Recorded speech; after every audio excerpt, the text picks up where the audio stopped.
हे अर्ज करणं गरजेचं आहे का, हे खरं आहे का? त्याचबरोबर मुंबई विद्यापीठाचे जे नॅक हे 12 एप्रिल 2017ला संपुष्टात आले होते, हे शासनाच्या निदर्शनास आलं होतं का?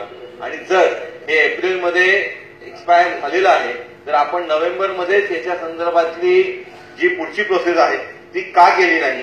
आणि 2 प्रश्न अजून शेवटचे सभापती महोदय, की मूल्यांकनाची जी प्रक्रिया आहे ती 31 जुलै 2015 नंतर बदलली आहे असे असताना उत्तरामध्ये सभापती महोदय 1 एप्रिल 2017 लिहिलेलं आहे.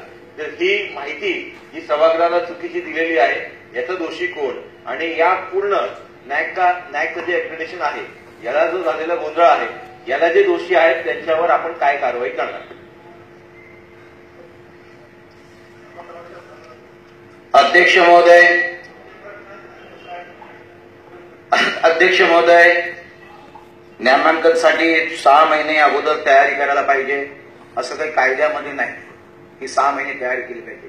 नामांकनाची जी ज्या वेळेला डेट असेल 1 नोव्हेंबर 2017 ते 30 डिसेंबर 2017 ही कालावधीची डेट होती. तर त्या कालावधीमध्ये आपल्याला सर्व ज्या फॉर्मॅलिटी आहेत त्यानं काय तर आपल्याला सांगू इच्छितो की न्याय ही संस्था 7 निकषावर विद्यापीठ महाविद्यालयाचे मूल्यांकन करते.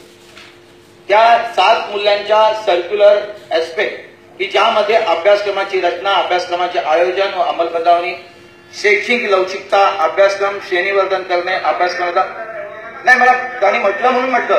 आणि त्यामुळे सतीशराव मी पॉइंटेड उत्तर देतो सांगू की शकतो ज्या लोकांच्या हलगर्जीपणामुळे न्यायचं नामांकन मिळत नाही त्यांच्यावरती कायदेशीर कारवाई करण्यात येईल. ठीक आहे. सतीश चव्हाण साहेब.